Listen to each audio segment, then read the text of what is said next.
નવસારી જિલ્લાના વાસંદા તાલુકાના અંતરિયાળ વાટી ગામમાં 78 વર્ષ જૂની માંગ આજે પૂર્ણ થઈ છે। વાટી અને કાળા આંબા વચ્ચે અંબિકા નદી ઉપર 16 કરોડના ખર્ચે બનનારા પુલનું ખાતમુહૂર્ત આદિજાતિ મંત્રી નરેશ પટેલ અને વલસાડના સાંસદ ધવલ પટેલના હસ્તે કરવામાં આવ્યું। ચોમાસામાં નદી બાદ જળસ્તર વધતા ગ્રામજનોને 30 કિલોમીટર લાંબો ચકરાવો કરવો પડતો હતો, જેના કારણે શાળા, આરોગ્ય અને અનાજ જેવી પ્રાથમિક સુવિધાઓ મેળવવામાં મુશ્કેલી થતી હતી। વર્ષોથી રજૂઆતો છતાં માત્ર વચનો મળતા હતા, પરંતુ હવે પુલ નિર્માણની શરૂઆત થતા ગ્રામજનોમાં ઉત્સવનો માહોલ જોવા મળ્યો છે।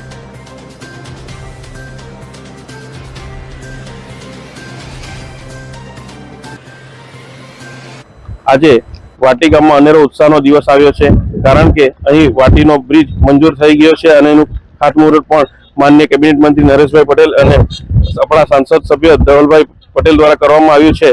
આ વાટી બ્રિજ મંજૂર થવાથી હવે આ છેવાડાનું વાંસદાનું ગામ વાટી વાંસદા જોડે સીધું કનેક્ટ થઈ જશે અને 24/7 365 દિવસ જોડાયેલું રહેશે, કારણ કે આ ચોમાસા દરમિયાન 4 મહિના આ ગામ વિખૂટું થઈ જતું હતું। એના કારણે અહીં મેડિકલ ઇમરજન્સી હોય કે કોઈ પણ બીજા કારણોસર એને તાલુકાના મુખ્ય મથક વડે જોડાવા માટે 30 કિલોમીટર જેટલો લાંબો ચકરાવો પડતો હતો। સાથે જ અહીંના લોકોને જો સસ્તા અનાજની જે દુકાન હતી તે કાળા આંબામાં હતી, એ લેવા માટે પણ 30 દૂના 60 કિલોમીટર જેટલો ચકરાવો મારવો પડતો હતો।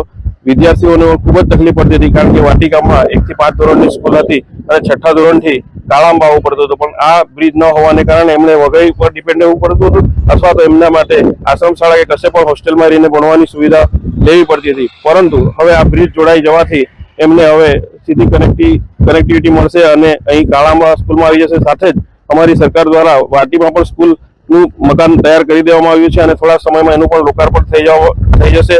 એટલે આ ગામની હવે સુખાકારી માટે દિવસ ગુજરી ગયા છે। આવનારા 15 મહિનામાં આ બ્રિજ તૈયાર થઈ જશે અને એનું લોકાર્પણ પણ થશે। એટલા માટે ગામમાં એક ખૂબ ઉત્સાહનો માહોલ છે। સાથે જ હું કહેવા માંગુ છું કે અમારા ધારાસભ્ય હંમેશા આવા કોઈ પણ વિકાસના કામો હોય તો એમના નમસ્કાર। આજે આપણા વલસાડ, તાપી અને નવસારી જિલ્લા માટે ઐતિહાસિક દિવસ છે અને સાચે જ ઐતિહાસિક દિવસ છે, કારણ કે 78 વર્ષની પ્રતીક્ષાનો આજે અંત આવ્યો છે। 78 વર્ષ પછી આ કાળા આંબા અને વાટી બ્રિજ જે જોડે છે બે ગામને, અને ફક્ત બે ગામને જ નહીં પણ 3 જિલ્લાને જોડતો પુલ છે, નવસારી, તાપી અને સાથે સાથે આપણા ડાંગ જિલ્લાને પણ જોડતો આ પુલ છે, એનું આજે અમે ખાતમુહૂર્ત કર્યું છે। તો સૌથી પહેલા તો આના માટે આપણા પ્રધાનમંત્રી મોદી સાહેબ અને આપણા ગુજરાત રાજ્યના મુખ્યમંત્રી ભૂપેન્દ્ર પટેલ સાહેબને ખૂબ ખૂબ દિલથી ધન્યવાદ કહેવા માંગુ છું કે જ્યારે આ વાત લઈને અમે ભૂપેન્દ્ર પટેલ સાહેબને પાસે ગયા અને એમને સમજાવ્યું કે આ બ્રિજ કેમ જરૂરી છે, એમણે તરત જ આ મંજૂર કરી દીધું અને એમ પણ કીધું કે આવનાર દિવસમાં પણ આ વિસ્તારના વિકાસ માટે જે કામ રાજ્ય સરકારમાંથી જોઈએ તે કામ આપણા ભૂપેન્દ્ર પટેલ સાહેબ રેડી છે, એમની પૂરી સરકાર રેડી છે। તો એના માટે અમારા નરેન્દ્ર મોદી સાહેબ, ભૂપેન્દ્રભાઈ અને સાથે સાથે હર્ષભાઈ સંઘવીનો પણ ખૂબ ખૂબ ધન્યવાદ આપવા માંગુ છું, અને સાથે અમારા કેબિનેટ મંત્રી એવા નરેશભાઈ પટેલને પણ ખૂબ ખૂબ ધન્યવાદ કહેવા